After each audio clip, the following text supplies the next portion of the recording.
Thanks for tuning in to the 10X Candidate Experience Show. I'm your host, Jeff Weidner. Welcome to episode 2. My guest today is helping a lot of people with their mental health. He is a director of employer branding at LifeStance Health, which is a national mental health care provider offering services both in person and at its 400 plus clinics nationwide and through its digital health telemedicine solutions.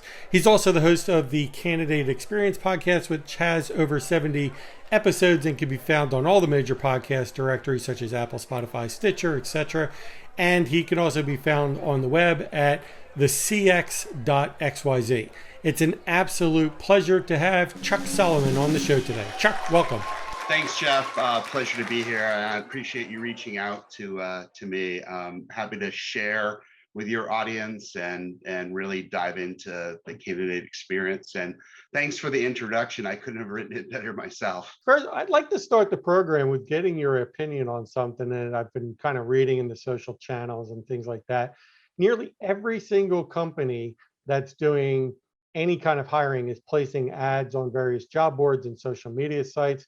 What's your opinion on using social media, these text-based job descriptions? Yeah, unfortunately, we've gotten to a point where people don't want to read a lot of stuff.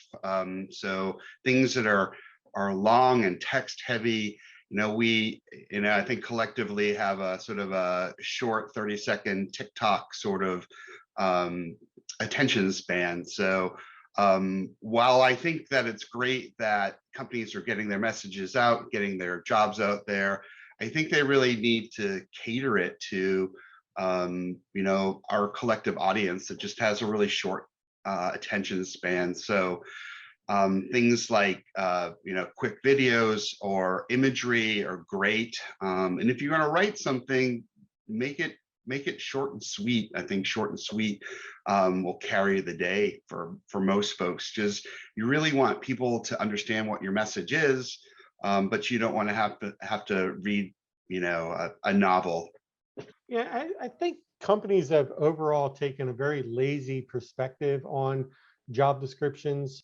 They have somebody in legal or HR write these job descriptions, and then they turn around and use them as advertisements on the job boards, right?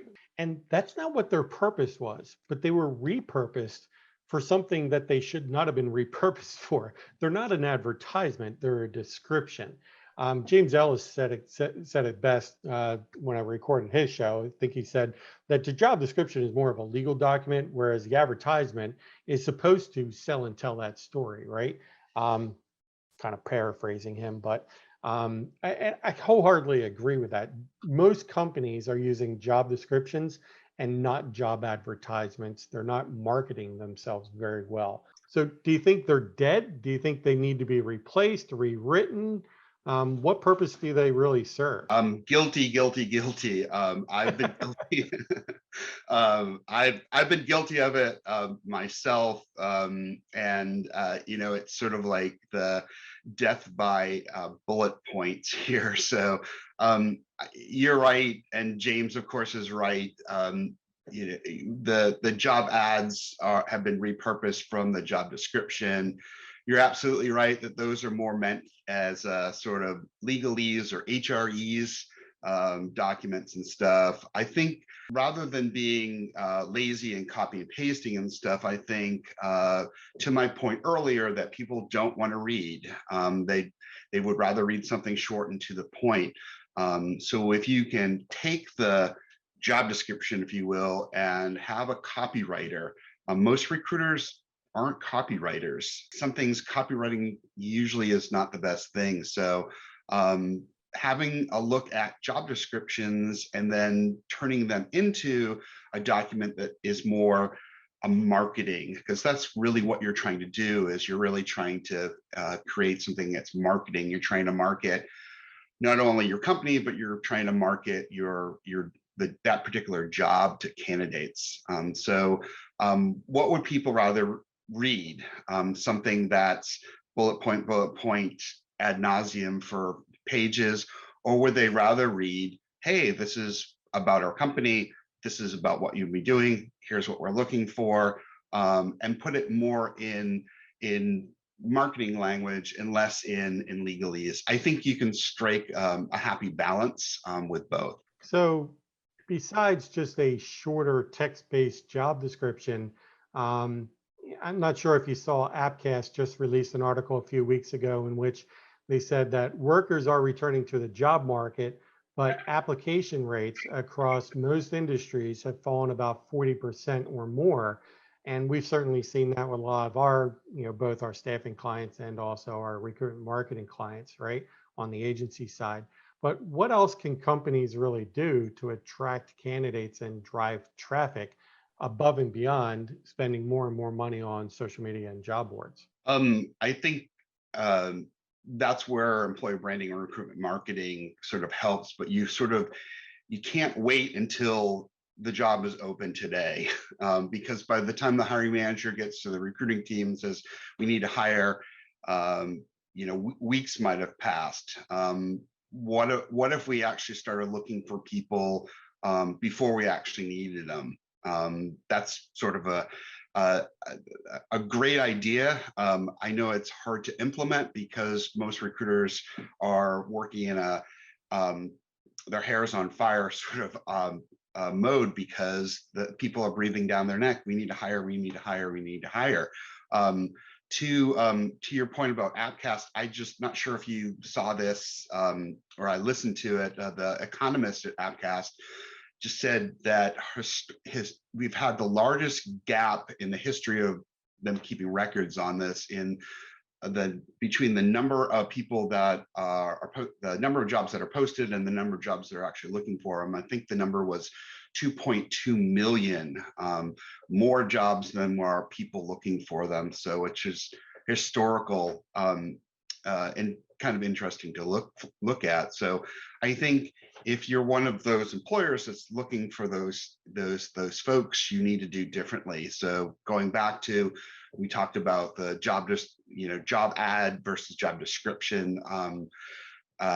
Tuning those up is probably a good low-cost place to start.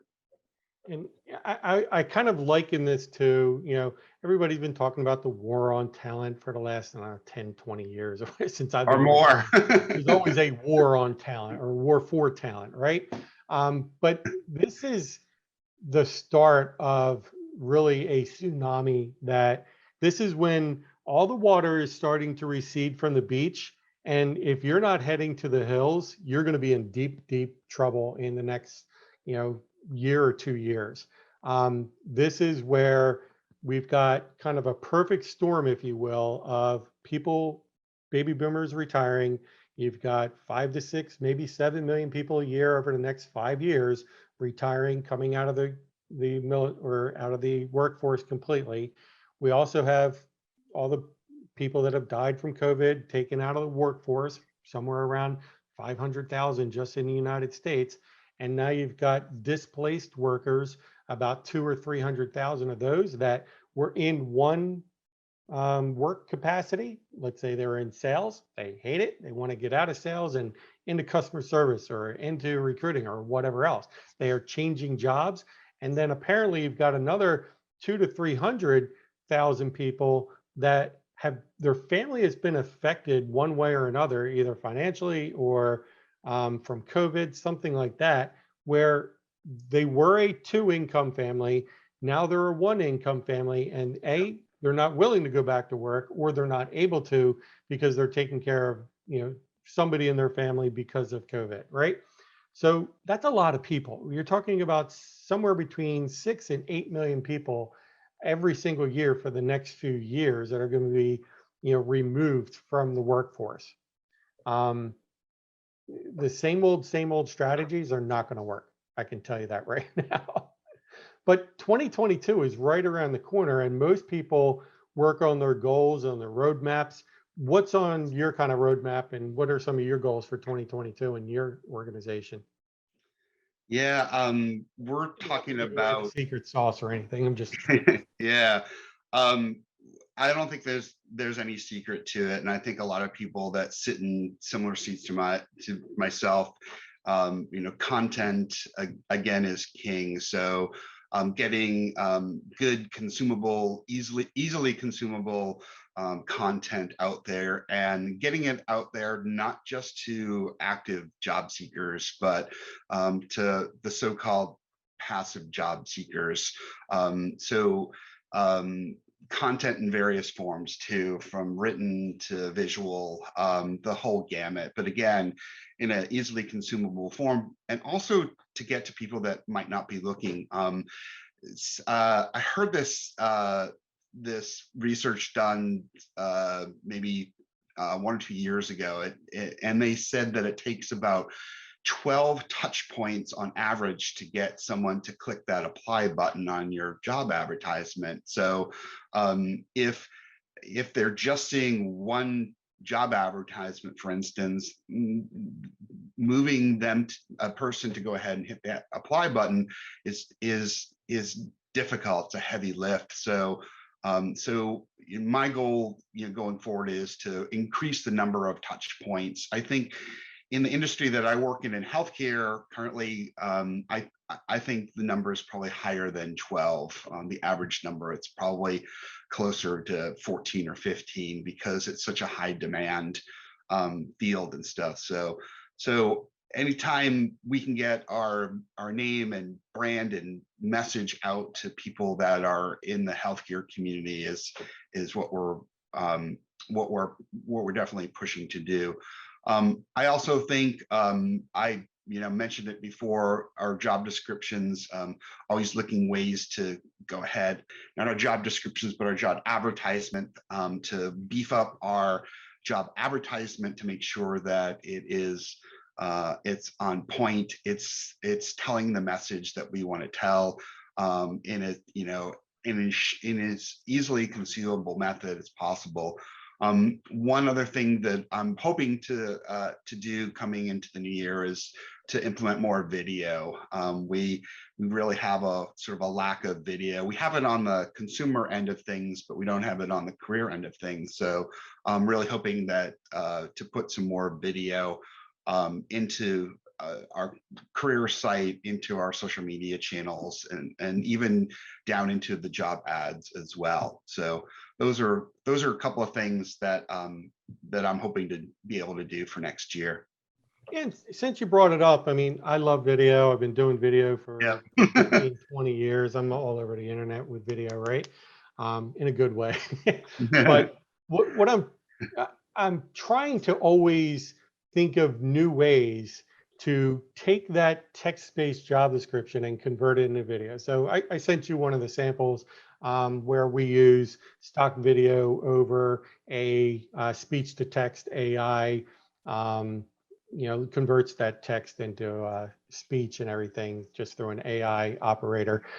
We also have, those text ads where it's just all typography and it's really kind of interactive and kind of zooming in and out, things like that, to just catch people's attention. There's lots of, we also do career webinars, where we're doing interviews with the hiring manager and driving traffic to that, very specific targeted traffic. What are some of the tactics or strategies you're using with video? Yeah, I mean, not a lot right now. I mean, part of it I think has to do with the fact that we've been primarily a remote workforce. So while we do have over 400 physical clinics and stuff, I work from home. The whole team that I support works from home. So some of the stuff we could be doing, we can't, because it's, no one wants to see me in my office on a quick video. But the, so it's really a new thing.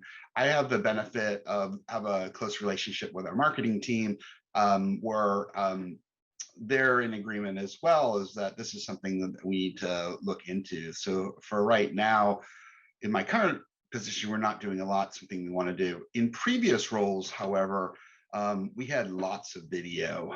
We had video that was, a lot of it was for our customers, but it was also it also applied well to our prospective candidates is because it showed like a walk through one of our clinics, for instance. So it was like a video walkthrough. So that would be beneficial to our customers, but also for someone that might want to say, hey, what does one of our clinics look like? So, but we had a lot of, and these were all professionally done, well edited. It showed, the characters within our videos were our actual people. They weren't some actors or anything. So I think COVID definitely threw a wrench into that and stuff, but I would love to get back to doing things. Things are a little bit different with us. We can't really show we keep our clients.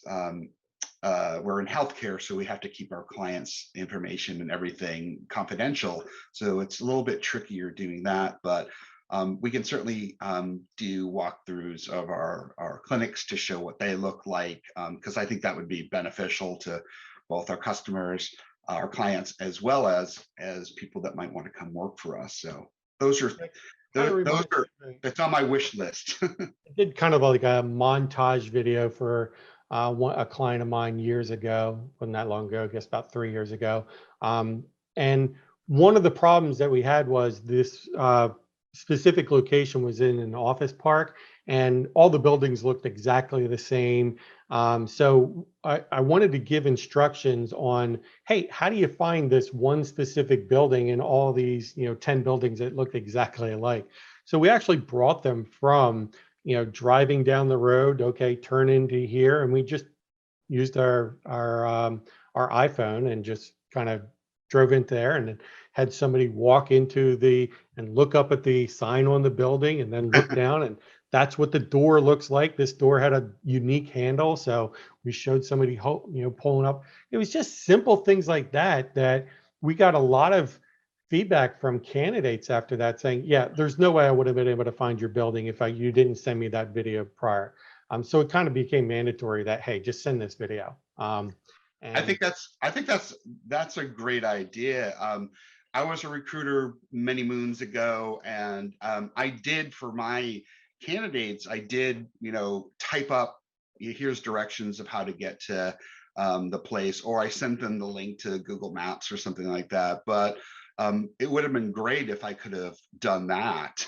So unfortunately, I don't think my company would have flown me around to do that, because I recruited remotely. I was a remote worker before it was into fashion. So but I've mostly worked my career remotely, actually. So but I probably could have gotten that done with someone. We do have boots on the street everywhere, so I probably could have found someone to have done that, because to your point about some of these office parks where the buildings all look the same, I think another way you could do this is Google Maps.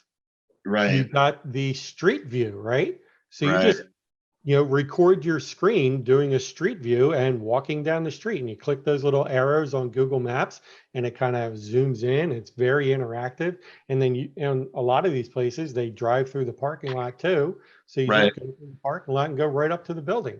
And then you can hire, have the secretary or whatever, or the front office, the person sitting at the desk. Hey, you can take out your cell phone and just record a quick video of you opening the door and walking up to the front desk. That's all I want you to do. 30 seconds worth of video. I think that's a great idea. So Always a way, right? yeah, I hadn't thought about Google Maps and how good that is for probably 99% of the US at least. But I think that's a great idea. You're giving away your secrets here, Jeff. These are all things I've stolen from other people, so they're not my secrets. I just repurpose them. So I don't think there's too many original ideas out there. It's just original implementations of the idea. Right. It's all about execution. Yeah, you've been in staffing, what, 15, 20 years now or something like that. Obviously, you've worked with a lot of different campaigns. Can you tell me about one of your most successful or most challenging campaigns where you had a really good outcome from the client or for the company you were working with? In a previous job, we actually used to do a lot of in-person events. I know it sounds kind of, old school, but I think hiring is definitely a human to human sort of interaction and stuff. So we actually we called them meet and greets, where we and my role in it was really to promote it, to do the marketing of it. And then I'd have a team of people. One that comes to mind was in Houston, and this actually happened just before COVID hit. The company invested money for me to go ahead and run campaigns on social, paid ads. We did a good bit of email marketing. This is all in conjunction with the recruiting team as well. But we actually had the local office. They were doing the meeting and the greeting, so they were responsible for having their management leadership there. They'd have some light refreshments and stuff. We didn't actually need to have dozens and dozens of people showed up. If a handful of people showed up, that was actually okay, because we were doing multiple touch points. There was a multi-touch point email campaign that went out to area people that we're looking for. The ads, the social, all those stuff were all additive. So even if people didn't actually show up for the event, we still got the benefit from that, because people are still hearing about our brand and our company and sparking some interest there. It did later on yield to hires, sometimes not right away, but sometimes this is, typically in where I'm working, we're high demand sort of places. People are already working. They're not looking for another job. We have to entice them to a new job. And this one particular meet and greet that we did, we had already invested in all this marketing, and then COVID hit. And then, we had to decide, what are we going to do? Are we going to cancel this? And we ended up actually holding the event, but switching it to a Zoom event. And so we actually did old school postcards. So we did mailings out to people too. So they definitely got estimated about 10 to 12 touch points for everyone in our area that we were trying to reach out to, which was an audience about the size of 400 or 500. So we switched it to hold on here. So you're going real old school, because I used to do tons of postcard campaigns. But how did you bring those? Because you're taking them from an offline, right, postcards, you snail mailed it, right? And then you had to convert them into an online, digital. How did you do that? What was the messaging on that postcard? I wish I had an example I could share with you. So as you probably well know, like in any sort of mailing, it's a multiplier. So you send one, the response rate is pretty low. You send two, it goes up a little. I think for those we sent out, I wanted to send out 3 or 4, and they only gave me the budget to do 2. So they got 2 mailings. So on the call to action on the postcard was register here, or something to that effect. So we were able to capture them in a CRM. So you drove them to a registration landing page. You had the link. Did you bit.ly that link, or shorten it in any way, or just use the long tail? No, we had a bit.ly like shortener. So you used a shortener on there, and then drove them to that career webinar registration landing page. They registered, and then they got accepted into the live virtual event, right? Yeah. So it turned out, I think we only actually had, maybe 4 or 5 people for the virtual one. So I think, again, if we had enough money to do a couple more postcards or more, I think we could have driven that up. But did you record it? We did not record it. Okay, so I have literally done probably about 4,000 or 5,000 of these career webinars right over the years. The live event is, everybody thinks that's the event. It's not. It's Right. great to have one person there, but I don't care if anybody shows up because it's not about the live event. You record the event and then you drive traffic to a landing page, you get them to register and they watch the recording, right? Right. Plus, all those people that missed the event, registered and didn't attend, you can now send them the recording, right? So now Right. instead of getting 4 or 5, you can market that, recorded event for 3, 6 months. I still have clients from my old IBM days, the RPO, where they've been using that same webinar and the same registration landing page for 4 or 5 years, and it still produces candidates, right?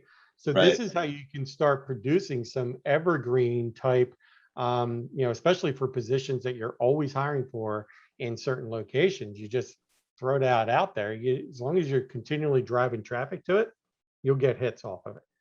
Yeah, I mean, great idea. I mean, we're about to throw in the towel for this, and then luckily we came together and said, as a group, and said, we can pull this off virtually. So Yeah. we've already invested. That would have been an excellent piece, but note to self. Jeff suggested do record it and then repurpose it. We did do a follow-up email campaign, not only with people that registered, but also with people that attended or registered, but other people that not, just to go ahead and say, giving them sort of highlights of what we talked about and things like that, and inviting them to really talk to our, someone on our recruiting team so they can learn from themselves. So it might have been tough to do though, because it would have been capturing individuals interactions with us, and then we'd have to get their permission too. So You that blur all that stuff out. There's ways in video editing, the magic of video editing. You pass it off to a good video editor. You say, you can't have right, this person's name. You can't have any disclosing, HIPAA, gotta right, stay HIPAA compliant. You give it to them and they clean all that stuff up. Like I do tons of this stuff, right? So gotcha. if as long as you've got a good video editor that knows how to blur out certain either logos or names or Right, whatever, anonymize it, you're good to go, right? Or disclose to the people that are on the webinar that we've got the rights, just like you signed a release form. I have everybody that go into mine sign release forms that we can use your likeness and blah, blah, blah, blah, blah. gotcha. There's ways around it, right? The other thing that I love doing is repurposing content. Earlier in our discussion, you said, hey, want to produce more content, things like that. Well, here's kind of the methodology on what we use inside of our agency. We take a recorded webinar and then we transcribe it. We use something like rev.com, which transcribes the entire thing. And then we repurpose all of those and we try to create articles. We recreate the information out of there, any kind of snippets, like little quotes, things like that the speakers or guests are saying, anything relevant, then we try and drive, maybe we can create an article out of it. Maybe we can create an email campaign out of it. So we use that as either inspiration or actual information to create additional content in text format, because search engines are not very good at deciphering video. So you Right, have to take that video and convert it back into text for the search engines, so that sure. when people are typing on all those keywords, you pop up, right?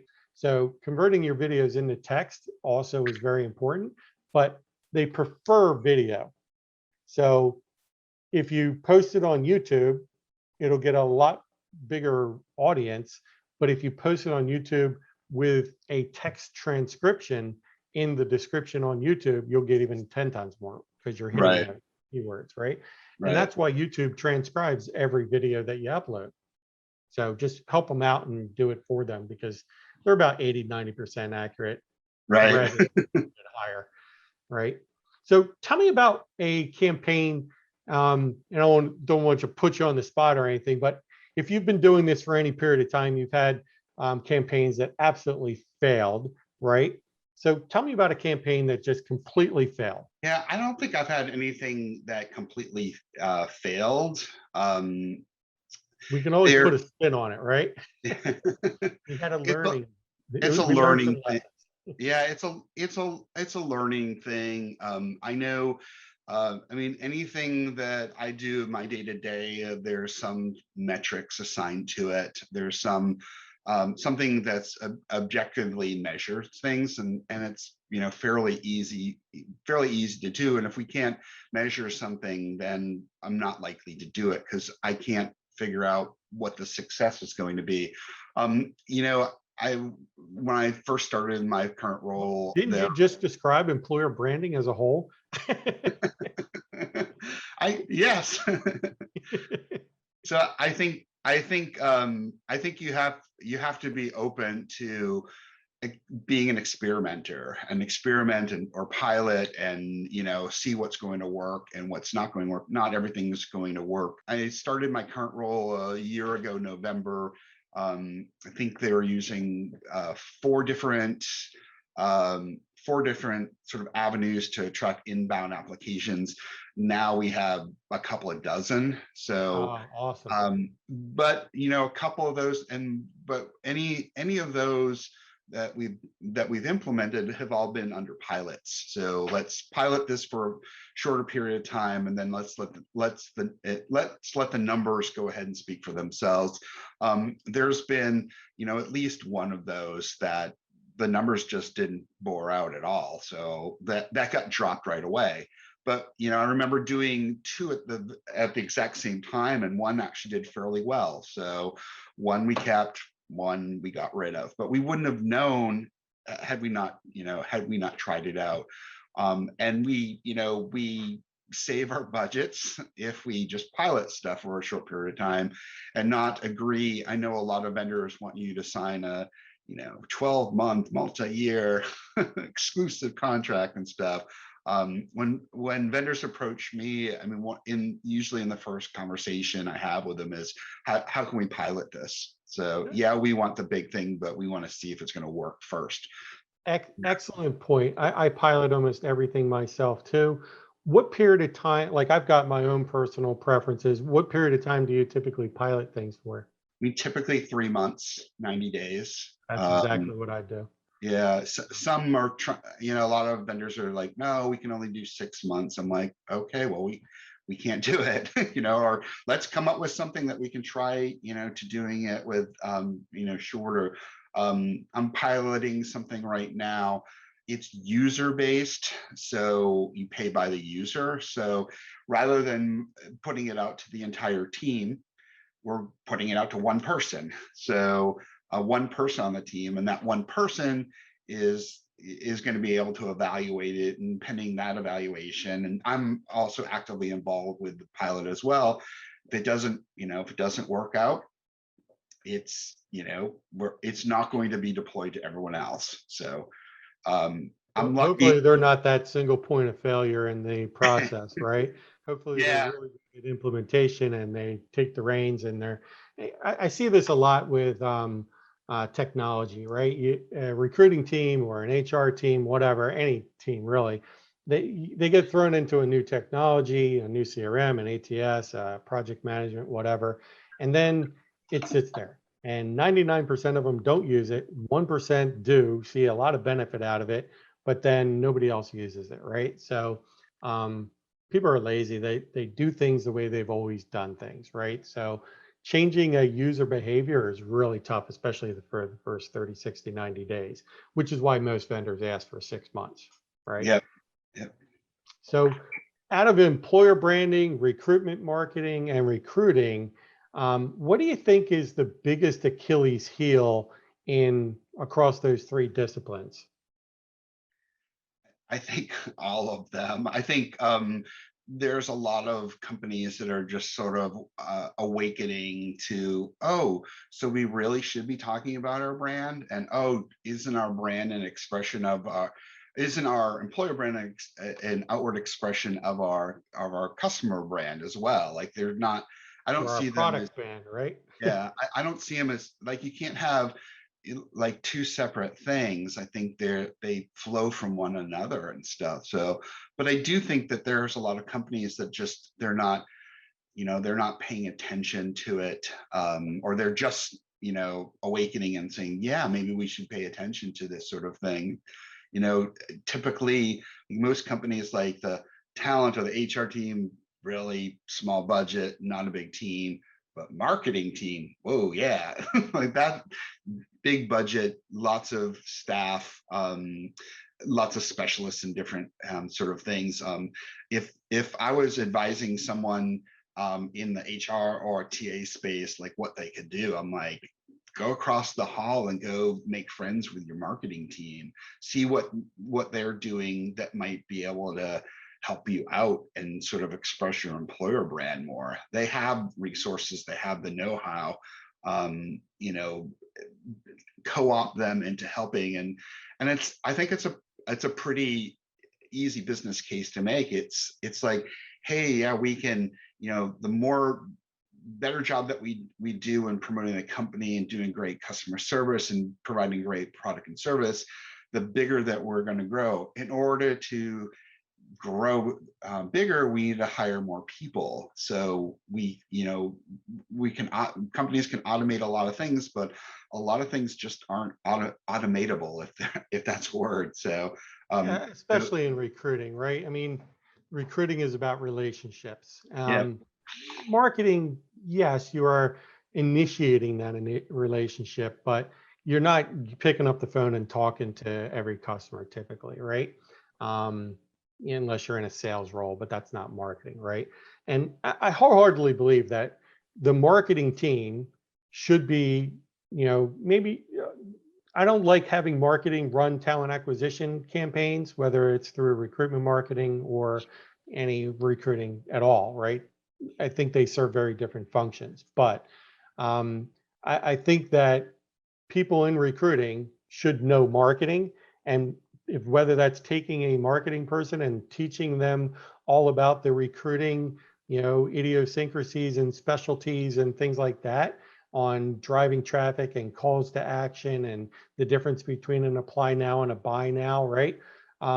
They can learn those, but I think recruiters can learn those things also from a marketing perspective. You came from recruiting, I came from recruiting. Most people that I know of in recruitment marketing and employer branding came up through the recruiting side.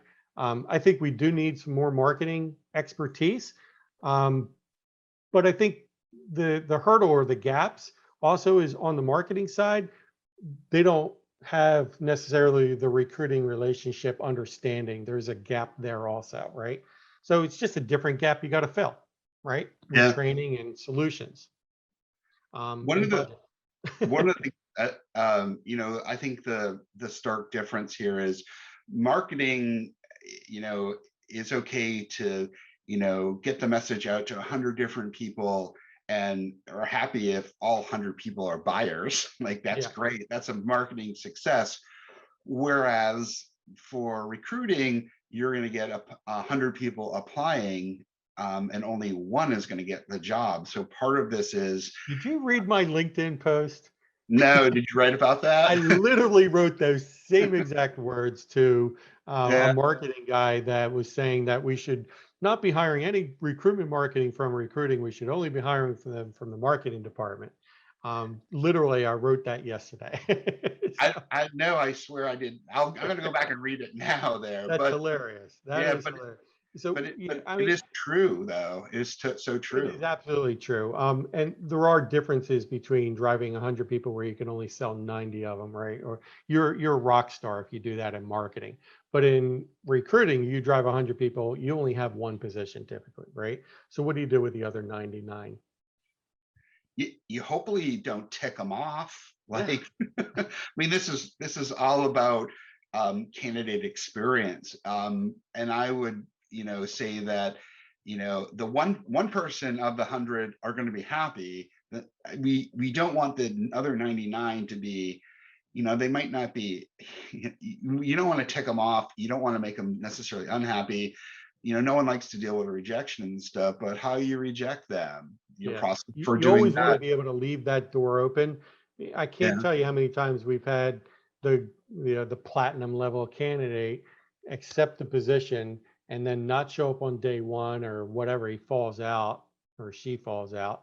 And then we wind up making an offer to gold, silver, or even bronze candidates.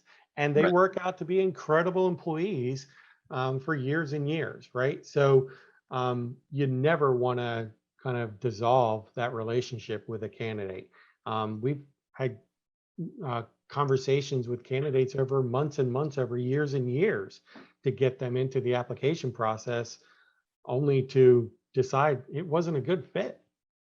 You know, Right. it happens both ways, right? You're always screening candidates in and screening candidates out of the process. So Yeah, you think as talent acquisition, we're kind of afraid of allowing candidates to kind of see behind the curtain before they're hiring? We kind of limit access to the recruiters, we limit access to the hiring managers, we limit access to the other team members that they're going to be working for until they're actually an employee, right? So how can we overcome that? Or So I think it depends on the organization. I think if you actually look at the career or job advertisements on our career page, you'll see a lot of our recruiters will put both their name, email, and even a phone number in the job description themselves, and they are perfectly okay with people contacting them directly and saying, "Hey, I'd love to talk to you about it," and skip the whole apply process.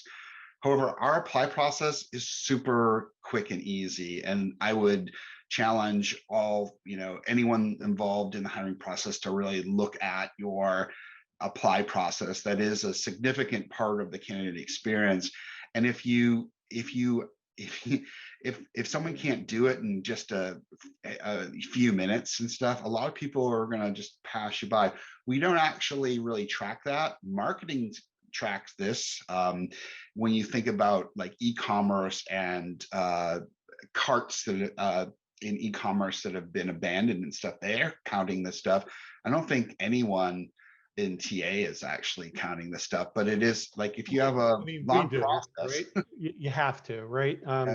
If you plan on elevating your talent acquisition and recruiting teams, most of the Fortune 500, I think, that I've worked with are actually tracking it down. They do all kinds of data visualizations on the candidate, not only the candidate persona, if you will, but also the candidate journey, where the fallout's happening, how many touch points it took, and things like that, like you had mentioned before. But I think that if you're in a very difficult to fill industry, right, very small candidate pool, very in demand skill sets, maybe working with doctors, PhD candidates, anything like that, where you're not dealing with tens of thousands of candidates in any one local geographic region, you're dealing with handfuls, right? You have to shorten your recruiting process, and you have to make it much more hands-on and having direct access. You're a mental health care provider, right? So you have to have that one-to-one direct to recruiter to candidate contact. That it makes it much more difficult from a marketing perspective because you do have a lot more hands-on touch points. Yeah, I think you mentioned like harder to fill positions, but I think across the board, companies that hire hourly workers are having a really difficult time finding hourly workers. It sort of goes back to the economist that said there's that 2.2 million gap between the jobs available and job seekers. So Yeah. shortening it, through the whole part. I make it a practice to at least, one or two times a year to actually apply as if it's as myself. I use a fictitious name and stuff.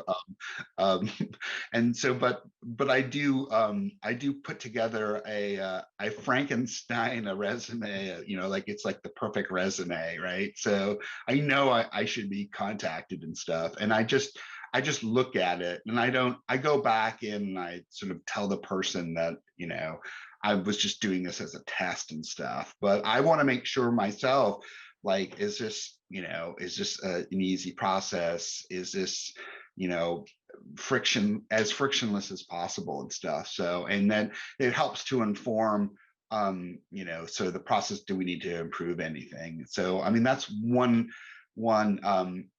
easy thing. It's come up in my own podcast as well, from different speakers I've had, about sort of mystery shopping the apply process. Doesn't cost anything, just costs a little time, but it's one way to go ahead and say, what does our current apply process look like?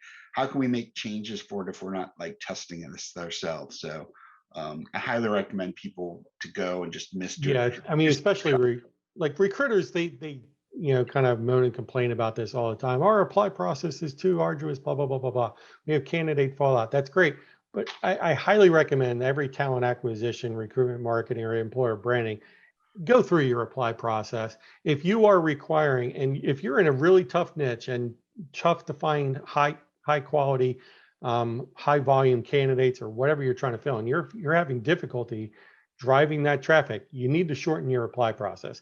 Stop making them fill out an apply page and then upload a resume and then enter all their information from the resume into your ATS fields, right? So you can capture the content.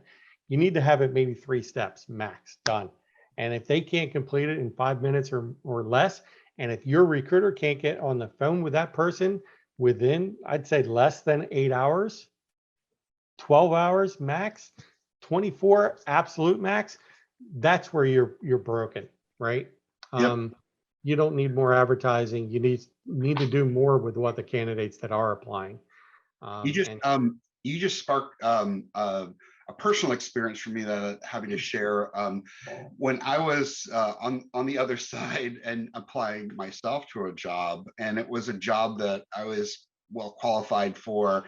I'm not going to name names, but it was a global company, and part of their apply process after you went through the apply was to do these assessments. And so I'm like, okay. And I started looking at the assessments, and since it was a global company, I think they wanted to ensure that people had a strong command of the English language.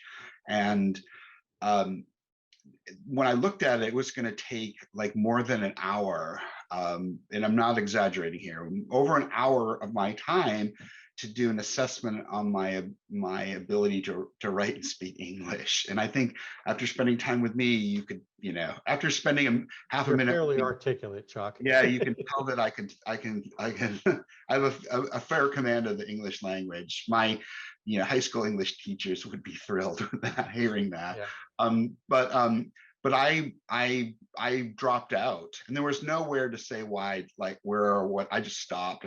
I closed the window on the computer and moved on. And the recruiter reached out to me and said, hey, because they already got my resume, LinkedIn profile, my contact information, they already have all that. And the recruiter said, hey, you look to be a great fit for this role. But I need you to do these assessments. And I said, I was interested in the company, was interested in the role, but this assessment thing, I know you don't make the rules, but I'm, happy to have a conversation with you. But I'm unwilling to spend over an hour of my time, because my time is valuable. It's something I can't make more of, doing something that if you spend 30 seconds with me, you could tell I could pass your test. Yeah. So their recruiter was handcuffed, and I respect that with them. They couldn't do that, but I said, please send it on up the line that, people are, unwilling to do this, because if they had an assessment that took a minute, maybe I would have thought differently, but not more than an hour. I just think that is not at that stage in the funnel, right? You don't have enough information about the company, the job. You don't even know their interest level. You just don't have enough decision-making capabilities to know whether investing an hour of your time is worth investing, right? So, I don't mind doing those types of things at the bottom of funnel when people have already invested, 2-3 hours on interviews, and we've invested time in them, they've invested time in us. there's a mutual understanding that, hey, we are trying to take this to the next step. Please go through this assessment. But putting those very long, arduous assessments at top of funnel, especially in a very tight candidate situation, tight candidate pool, it'll kill your recruiting strategy. That's for Yeah. sure. I'm wondering, I mean, this was a couple of years ago. I'm wondering if they're still doing that, given the current, it is a candidates market. It is likely to be a candidates market, for some years to come. So and this is one of those barriers. So they're putting a barrier roadblock from people that could be, well qualified, which I was and still am. But it's putting up a barrier for, and I kind of get it. A lot of the HR tech vendors that I talk to, they're always talking about knockout questions or, getting people to not apply and stuff. And I'm like, for one, I think people can fib on those. They can say, do you have XYZ? And they can just, it's a yes or no. They can just lie. They know the answer, what we're looking for. So I don't think the knockouts have had any, have any benefit. Plus, it's an extra barrier for the people that I do want to talk to that are qualified for them to do. And I don't want to, I don't want to put up any more barriers. I want to make it as frictionless as possible. It's kind of like the questions they used to ask you at the airport. Did you pack your own bags? Well, if I'm carrying something I shouldn't be, am I going to answer that?